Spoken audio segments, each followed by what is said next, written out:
So hey guys, welcome once again and today we're gonna explain the series called Death Game। इस series को अब तक IMDb पर 8.7 out of 10 की rating मिल चुकी है, जिससे आप ये समझ ही गए होंगे कि आज की हमारी कहानी कितनी स्पेशल होने वाली है। So guys, without wasting your time, let's begin the explanation। तो कहानी की शुरुआत में हम चोई नाम के एक लड़के को नर्क यानी कि जहन्नम में रोते हुए देखते हैं। वो चिल्ला चिल्ला कर यही कह रहा था कि मैं वहाँ क्यों जाऊँ जबकि मैंने कुछ गलत किया ही नहीं है। तभी एक लड़की उसे गोली मार देती है। गोली लगते ही वो लड़का आसमान से धरती की तरफ गिरने लगता है, लेकिन रास्ते में ही वो जिंदा हो जाता है। अब हमें 7 साल पहले का सीन दिखाया जाता है, जहां हम चोई को अपनी गर्लफ्रेंड जीसू से बात करते हुए जॉब के लिए इंटरव्यू देने के लिए जाते हुए देखते हैं। लेकिन तभी एक आदमी उसके सामने आत्महत्या कर लेता है। चोई उसे बचाने की कोशिश करता है, लेकिन वो वहीं पर मर जाता है, जिससे कि चोई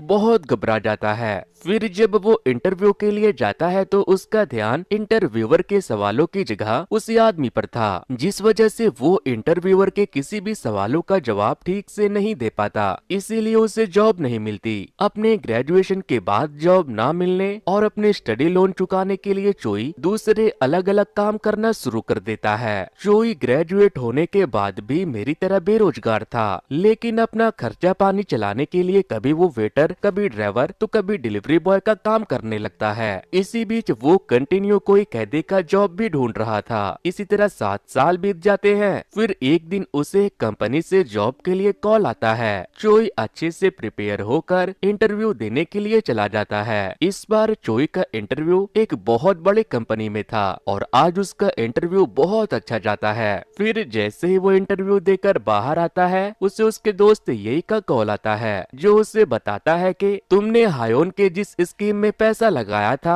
वो एक फ्रॉड था। उसने हमें स्कैम किया और हमारे पैसे लेकर भाग गया। यह सुनते ही चोई भागते हुए अपने दोस्त हायोन के घर पहुंच जाता है, लेकिन उसके घर के बाहर लॉक लगा हुआ था। चोई पागल हो जाता है, क्योंकि उसने अपनी 7 साल की सेविंग हायोन के उस स्कीम में इन्वेस्ट कर रखी थी। फिर जब चोई अपने घर जाने लगता है तो वो रास्ते में अपनी गर्लफ्रेंड जीसू को किसी और के कार से उतरते हुए देखता है। कार के जाने के बाद चोई जीसू के पास जाता है, लेकिन वो उससे कुछ नहीं कहता और वापस जाने लगता है। मगर जीसू उसे रोक लेती है और उसे पैसों से भरा एक इन्वेलप देती है, क्योंकि उसे पता था कि चोई जॉब इंटरव्यू की वजह से कोई पार्ट टाइम जॉब नहीं कर रहा, इसीलिए उसे पैसों की जरूरत होगी। जीसू अक्सर अपने बॉयफ्रेंड को पैसे देकर उसकी मदद किया करती थी, आप भी करना। लेकिन चोई उसे उसके पैसे वापस दे देता है और उससे पूछता है कि क्या वो तुम्हारा नया बॉयफ्रेंड था। जीसू कहती है कि नहीं, वो मेरा बॉयफ्रेंड नहीं था। जिस पर चोई कहता है कि आखिर मेरी वजह से तुम कब तक इस तरह से रहोगी, मैं तुम्हारे लायक नहीं हूँ। जीसू, तुम मुझसे अच्छा डिजर्व करती हो, तुम मेरे लिए कब तक ऐसे ही रहोगी। चोई रोते हुए उसे गुड बाय बोलकर वहाँ से चला जाता है। फिर जब वो अपने घर पहुँचता है तो देखता है कि उसके घर का सारा सामान खुले में पड़ा है और बारिश भी हो रही थी। घर के दरवाजे पर एक नोट चिपका हुआ था, जिसमें लिखा था कि तुमने कई महीनों से रेंट नहीं दिया, इसीलिए मैंने ये घर किसी और को रेंट पर दे दिया है। अब तुम अपना सामान लेकर यहाँ से चले जाओ। लेकिन बारिश हो रही थी, जिसमें चोई के घर का सारा सामान भीग रहा था। इसी तरह सुबह हो जाती है। सुबह उसे उस कंपनी से मैसेज आता है जहाँ वो कल इंटरव्यू के लिए गया था, लेकिन वो इंटरव्यू में फेल हो चुका था।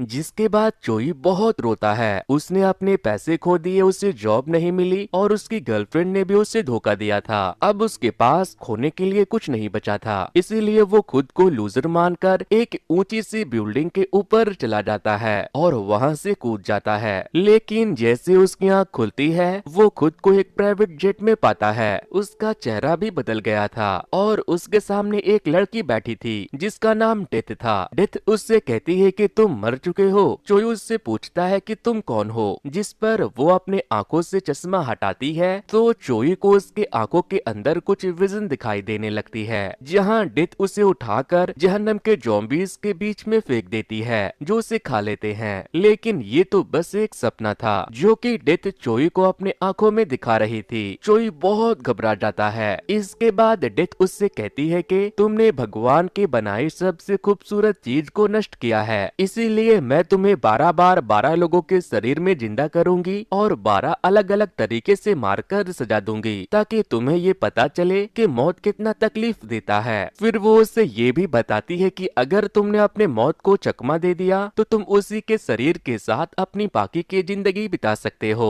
लेकिन चोई कहता है मैं जिंदा रहना नहीं चाहता, मेरी जिंदगी नर्क से भी बदतर है, जिंदगी बहुत तकलीफ देती है। मगर डेथ वहाँ से गायब हो जाती है। इसके बाद चोई उस प्लेन में घूमने लगता है और सोचता है कि वो जिसके शरीर में है वो आदमी कितना अमीर है। तभी उसके सामने एक चमकता हुआ और आता है जो उसके दिमाग में घुस जाता है, जिससे उसे उस आदमी के बारे में सब पता चल जाता है। वो जिसके शरीर में था उसका नाम पार्क था और वो उस कंपनी के सीईओ का बेटा था जहां वो इंटरव्यू देने के लिए गया था। उस ऑर्ब के जरिए चोई को पार्क के सारे मेमोरीज आ जाती है, जिसके बाद वो सोचता है कि जिस कंपनी में वो काम करना चाहता था अब वो उस कंपनी का मालिक बनकर रहेगा। लेकिन तभी उस प्लेन के इंजन में आग लग जाती है और प्लेन तेजी से नीचे की तरफ गिरने लगता है। इंजन में आग लगने से चोई भी बुरी तरह जलकर मर जाता है और जैसे उसकी आँख खुलती है वो एक बहुत ही अजीब सी जगह पर पहुंच जाता है। तभी डेथ उसके सामने आती है और उससे कहती है कि इस बार तुम बहुत जल्दी आ गए, लेकिन 11 बार अभी भी बचे हैं। डेथ उसके सामने अपने गन में बुलेट भरने लगती है।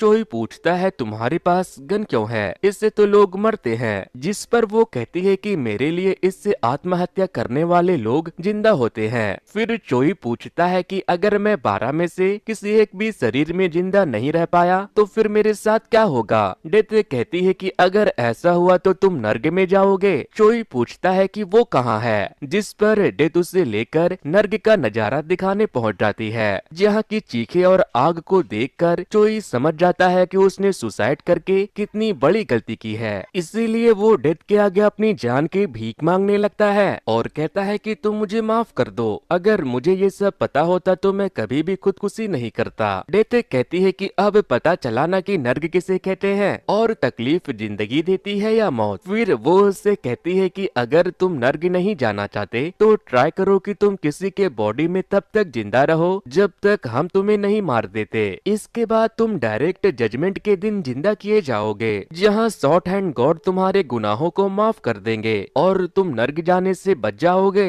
लेकिन अगर तुम 12 में से किसी के भी शरीर में जिंदा नहीं रह पाए तो तुम नर्क में जाओगे और हमेशा के लिए वहीं रहोगे। फिलहाल तुम अपने टेम्पोररी पनिशमेंट के लिए तैयार हो जाओ। तभी वो उससे गोली मारती है तो वो एक प्लेन से नीचे गिर रहा होता है। उसे कुछ समझ नहीं आता कि वो प्लेन से क्यों गिर रहा है। तभी मेमोरी ऑर्ब उसके दिमाग में घुसती है, जिससे उसे पता चलता है कि उस वक्त वो सॉन्ग नाम के एक आदमी के शरीर में है, जिसने बिना पैरासूट के एक प्लेन से नेट के ऊपर कूदकर वर्ल्ड रिकॉर्ड बनाने का चैलेंज लिया है। अगर वो ऐसा करता है तो उसे 3 बिलियन मिलेंगे। लेकिन वो नेट पर नहीं गिरता, वो आसमान से डायरेक्ट जमीन पर आकर गिरता है, जिससे कि वो बहुत ही बुरी तरह से मर जाता है। अब जब चोई की नींद खुलती है तो वो फिर से डेथ के पास पहुंच गया था। चोई डेथ से पूछता है कि तुमने तो कहा था कि मैं जिसके शरीर में जिंदा रहना चाहूँ रह सकता हूँ, लेकिन मैं तो जिसके भी शरीर में जाता हूँ वो तो मरने ही वाला होता है। डेथ कहती है कि ये तो बस एक कोइंसिडेंट है। फिर वो उससे फिर से एक गोली मारती है।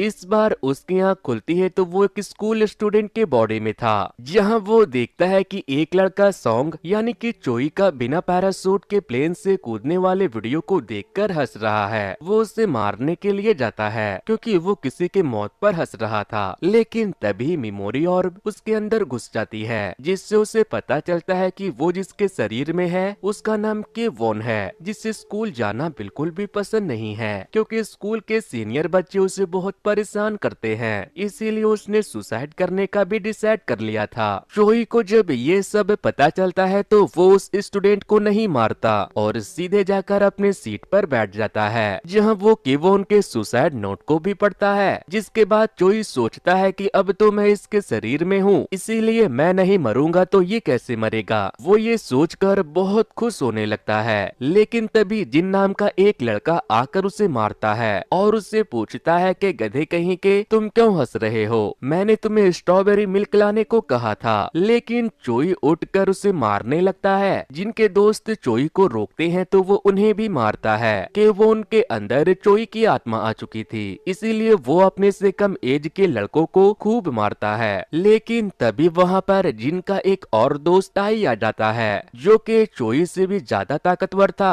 वो उसे खूब मारता है, जिसके बाद दो लोग केवोन को पकड़ लेते हैं और जिन उसे मारने लगता है। लेकिन तभी टीचर वहाँ पर आने वाले थे, इसीलिए जिन उसे कहता है कि मैं तुम्हें स्कूल के बाद बताता हूँ। फिर स्कूल के बाद जिन और उसके दोस्त फिर से केवोन को मारने लगते हैं, लेकिन टाई जिन से कहता है कि अब हमें इसे जाने देना चाहिए, हमने इसे बहुत मार लिया। लेकिन जिन उसी को मारने लगता है। तभी वहाँ जिन की गर्लफ्रेंड उसे बुलाने आती है तो वो केवोन को छोड़कर चला जाता है। इसके बाद चोई केवोन के घर जाता है तो देखता है कि वो बहुत ही मिडिल क्लास बच्चा है। फिर रात को केवोन की माँ घर आती है तो चोई को उसे माँ कहने में बहुत ही अजीब लगता है, मगर जब वो उसे अपने बेटे की तरह केयर करने लगती है तो उसे अपनी मॉम की याद आने लगती है। वो केवोन के मॉम को अपनी माँ की तरह देखकर रोने लगता है। केवोन की माँ जब उससे पूछती है कि क्या हुआ तो वो कहता है कुछ नहीं। अब हमें नेक्स्ट डे केवोन के क्लास का सीन दिखाया जाता है। आज जब टाई बाथरूम जाता है तो चोई उसके पीछे जाता है और उससे कहता है कि तुम जिन से ज्यादा ताकतवर हो, लेकिन फिर भी उसके आगे पीछे चमचे की तरह घूमते रहते हो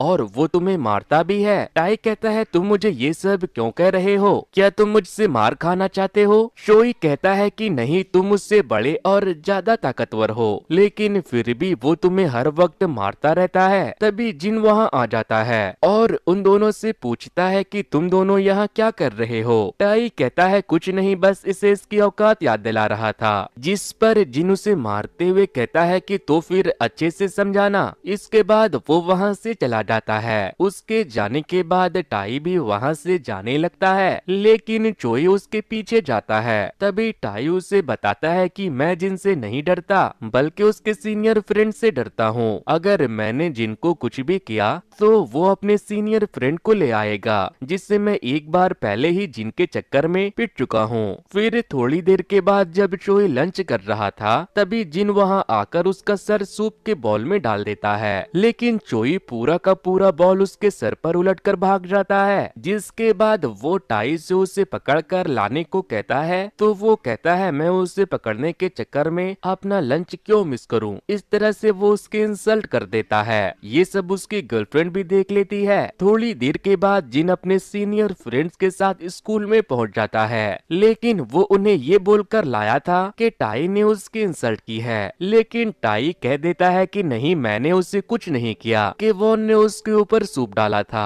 फिर जब वो सीनियर उसे जाकर देखते हैं तो चोई उससे कहता है कि क्या हुआ भैया। उसकी मासूमियत देखकर सीनियर जिनसे कहता है कि तुम गधे एक बच्चे को नहीं संभाल सकते, इसे मारने के लिए तुमने मुझे यहाँ बुला लिया। सीनियर और उसके दोस्त जिनको धमकाते हुए उससे कहते हैं कि हम बच्चों पर हाथ नहीं उठाते, तुमने क्या हमें अपना बॉडीगार्ड समझ रखा है। इसके बाद वो वहाँ से चले जाते हैं। सीनियर के जाने के बाद चोई जिन का खूब मजाक उड़ाता है और जब जिन उसे मारने लगता है तो टाई जिन को मारते हुए कहता है कि गए तुम्हारे दोस्त तुम्हें छोड़कर, अब तुम्हें बचाने वाला कोई नहीं। फिर जब जिन वहाँ से जाने लगता है तो वो अपनी गर्लफ्रेंड को सीनियर के साथ देखता है। उसकी गर्लफ्रेंड उसे देखकर उसकी बेइज्जती कर देती है। अब हम चोई को रात के वक्त घर जाते हुए देखते हैं, लेकिन तभी जिन पीछे से आकर के वो उनके सर पर ईंट मार देता है और फिर ईंट से कुचल कुचल कर केवोन को जान से मार देता है। केवोन के मरते ही चोई वापस से डेथ के पास पहुंच जाता है। अब उसके पास 9 लाइफ बचे थे। चोई डेथ के ऊपर चिल्लाने लगता है क्योंकि वो बार बार उसे ऐसे आदमी के अंदर भेज रही जिसकी जिंदगी प्रॉब्लम में चल रही थी।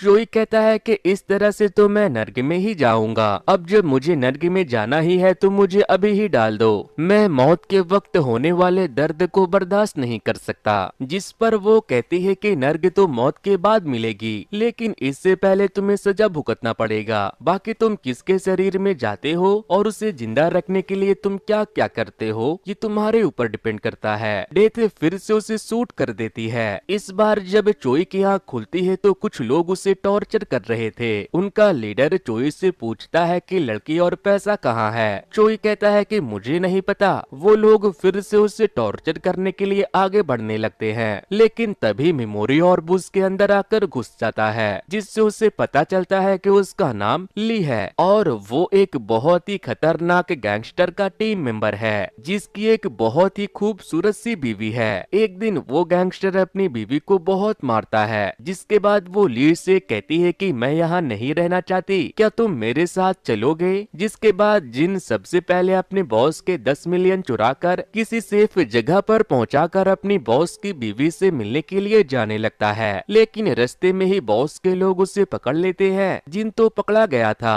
लेकिन बॉस की बीवी भाग गई थी। चोई को जैसे ही ये सब पता चलता है, वो बॉस और उसके लोगों को मारकर वहाँ से भाग जाता है। लेकिन बॉस के कुछ लोग उसके पीछे पड़ जाते हैं। वो बाइक से भाग रहा था और उनसे बचने के लिए अपनी बाइक एक बिल्डिंग से दूसरे बिल्डिंग पर कूदा देता है, जहाँ उसकी बाइक सीधे स्विमिंग पूल में गिरती है, जिससे कि उसकी जान बच जाती है। वहाँ से निकलकर जिन यानी कि चोई सीधे अपने बॉस की बीवी से मिलने के लिए पहुँच जाता है, जहाँ उसकी बॉस की बीवी उसे देखते ही गले लगा लेती है। फिर वो उससे पूछती है कि तुमने पैसा कहाँ रखा, लेकिन चोई उसे जैसे ही पैसे के बारे में बताता है, वो उसे गोली मार देती है। मरने के बाद दोबारा वो डेथ के पास पहुंच जाता है। डेथ उस पर खूब हंसती है। चोई उससे पूछता है कि उस लड़की ने मुझे क्यों मारा। डेथ बताती है कि उसने तुम्हें पैसों के लिए इस्तेमाल किया और जब तुम पैसे ले आए तो उसने तुम्हें मार दिया। लेकिन चोई भी हंसने लगता है क्योंकि उसने उसे पैसों का सही जगह नहीं बताया था। इसके बाद डेथ उसे फिर से गोली मारकर दूसरे आदमी के अंदर जिंदा कर देती है। इस बार वो जेल में उठता है। चोई को अभी तक मेमोरी नहीं मिला था, इसीलिए वो सभी चीजों से अनजान था।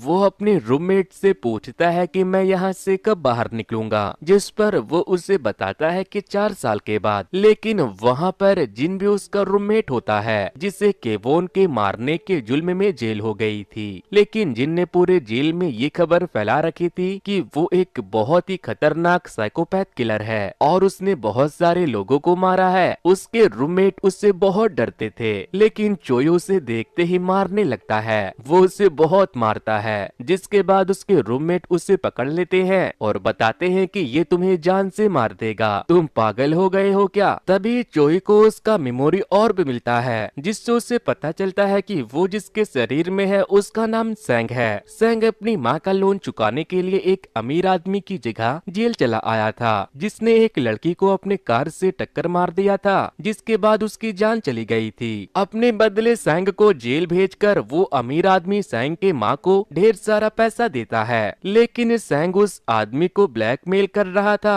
कि वो उसे 1 बिलियन और दे, नहीं तो वो पुलिस को बता देगा कि उसने उसे पैसे दिए थे, जबकि असली गुनाहगार वो है। प्रेजेंट टाइम में चोई जिनको मार रहा था, लेकिन तभी वहाँ के गार्ड आकर उसे अपनी जगह पर जाकर बैठने को कहते हैं। थोड़ी देर के बाद जिन कहता है कि मुझे प्यास लगी है, मुझे इंसान का खून चाहिए, बताओ मैं तुम में से किसे मारूं। चोई हंसने लगता है और फिर अपने सभी जेलमेट से कहता है कि अगर किसी ने मुझे रोकने की कोशिश की तो मुझसे बुरा कोई नहीं होगा। इसके बाद वो जिन को बहुत मारता है और सभी को बताता है कि ये कोई साइकोपैथ किलर विलर नहीं है, ये लूजर एक छोटे बच्चे को मारकर यहाँ आया है। उसके मुंह से अपनी असलियत सुनकर जिन उसके आगे हाथ जोड़कर माफी मांगने लगता है और उससे पूछने लगता है कि तुम्हें ये सब कैसे पता। जिन ने सभी के सामने साइकोपैथ किलर बनकर उनके नाक में दम कर रखा था, इसीलिए वो सभी लोग मिलकर उसे खूब मारते हैं। फिर रात को जब चोई सो जाता है तो जिन उसे मारने के लिए चाकू तेज करने लगता है, लेकिन चोई उसे पकड़ लेता है और फिर से उसे मारने लगता है। पहले तो चोई सोचता है कि वो उसे मार दे, लेकिन उसे वहाँ से बाहर निकलकर उसे वो बैग ढूंढना था जिसे उसने अपने बॉस की बीवी के साथ मिलकर चुराया था और सबसे छुपा दिया था। इसीलिए वो उसे वो सारी बातें बताने लगता है जो उसने केवोन के साथ किया था। जिन पूछता है कि तुम्हें ये सब कैसे पता, तो वो उसे बताता है कि मैं मरे हुए लोगों से बात कर सकता हूँ, केवोन अभी तुम्हारे सामने ही बैठा है। जिसके बाद जिन उससे डरने लगता है। जिन इतना डर जाता है कि वो अपने पैट में सुसु कर देता है और इसके बाद से उसे हर जगह बस वही दिखाई देने लगता है। इससे जिन पूरा पागल हो जाता है। इसी तरह सेंग के जेल में 4 साल बीत जाते हैं। फिर हम सेंग को जेल से छूटते हुए देखते हैं। सेंग को लेने के लिए वही आदमी आया था जिसके चक्कर में वो जेल गया था। वो उससे पैसे देता है क्योंकि सेंग ने उससे कहा था कि अगर तुमने मुझे और पैसे नहीं दिए तो मैं पुलिस वालों को बता दूंगा कि मैंने नहीं बल्कि तुमने उस बच्ची को अपनी कार से मारा था। लेकिन चोई अमीर आदमी से पैसे लेने से साफ मना कर देता है और वहाँ से चला जाता है। चोई वहाँ से डायरेक्ट उस जगह पर जाता है जहाँ पर पिछली बार उसने पैसे छुपाए थे। वो वहाँ से सारे पैसे निकाल कर सैंग के घर चला जाता है। उन पैसों में डायमंड भी होते हैं। तभी उसे सैंग की मॉम का कॉल आता है जो उसे मिलने के लिए बुला रही थी क्योंकि वो अभी अभी जेल से छूटा था।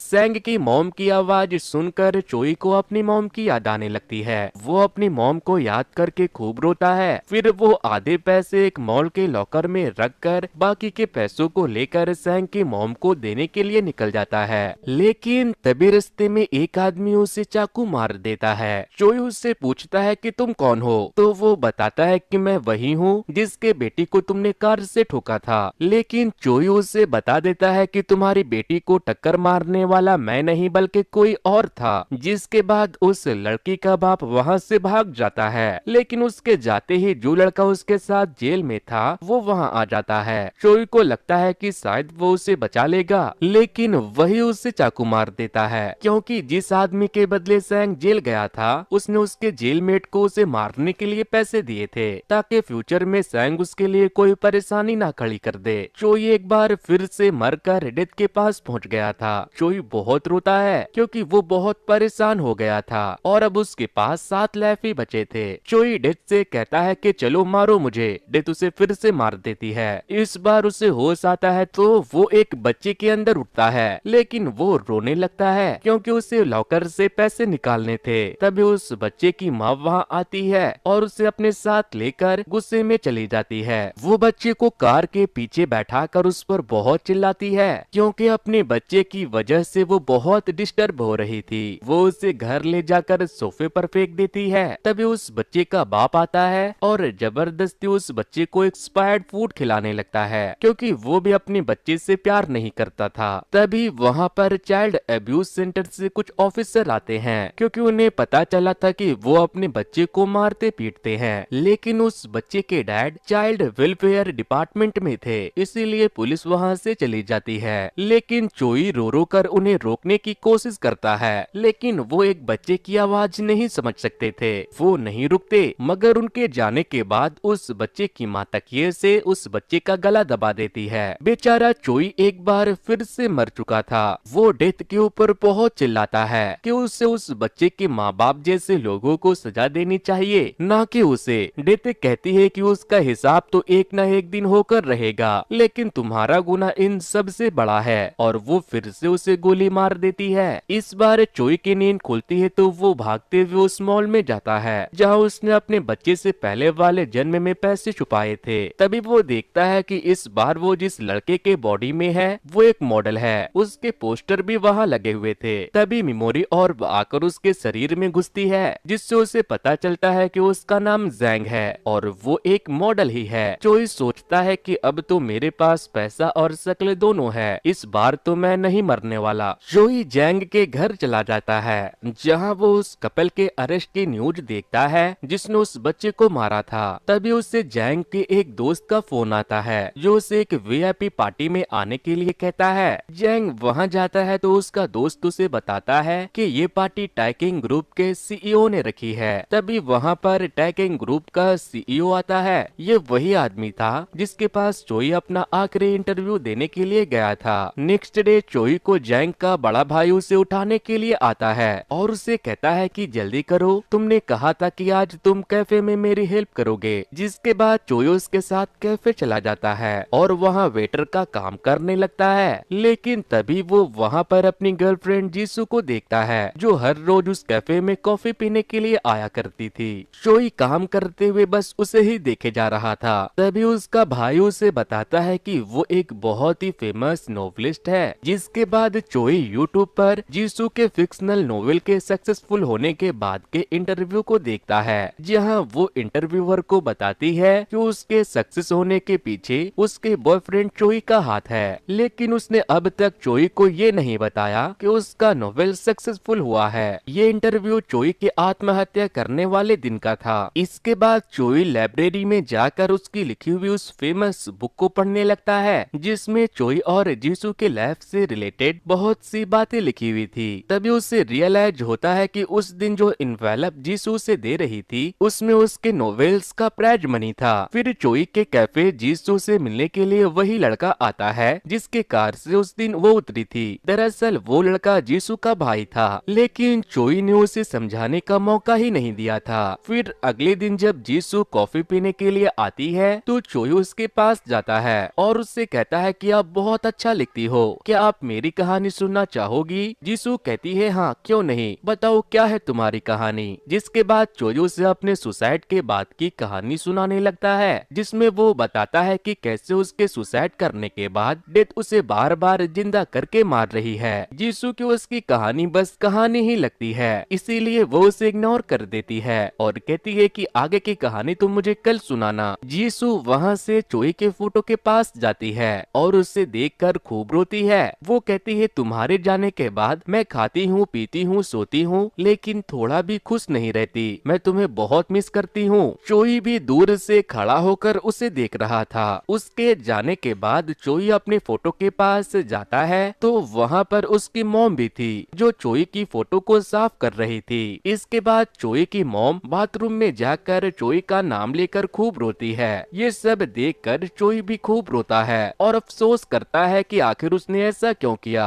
मरकर उसे तो चैन नहीं मिला था, लेकिन उसके मरने के बाद उसकी माँ और जीसू की जिंदगी पूरी तरह से नर्क बन चुकी थी। फिर नेक्स्ट डे चोई चुपके से पैसों का बैग ले जाकर अपने मॉम के घर में रख देता है। फिर जब वो कैफे में जाता है तो वो जीसू से कहता है कि आगे की कहानी मैं तुम्हें बाहर चलते हुए सुनाता हूँ। चोई सड़क पर जाते हुए हर वो स्पेशल मोमेंट जीसू को बताने लगता है जिससे उन दोनों के अलावा कोई नहीं जानता था। जीसू ये सब सुनकर रोने लगती है और उससे पूछती है कि तुम्हें ये सब कैसे पता, जिस पर चोई सब सच बता देता है कि मैं ही चोई हूँ। मेरे सुसाइड करने के बाद मुझे बार बार जिंदा किया जा रहा है और मुझे मारा जा रहा है। जीसू को कुछ भी समझ नहीं आता और चोई उसे आई लव यू कहने वाला होता है, लेकिन तभी एक कार आकर उन दोनों को टक्कर मार देती है। तभी हम देखते हैं कि ये कार टाइकिंग कंपनी के सीईओ की है और उन दोनों के मौके पर ही मौत हो जाती है।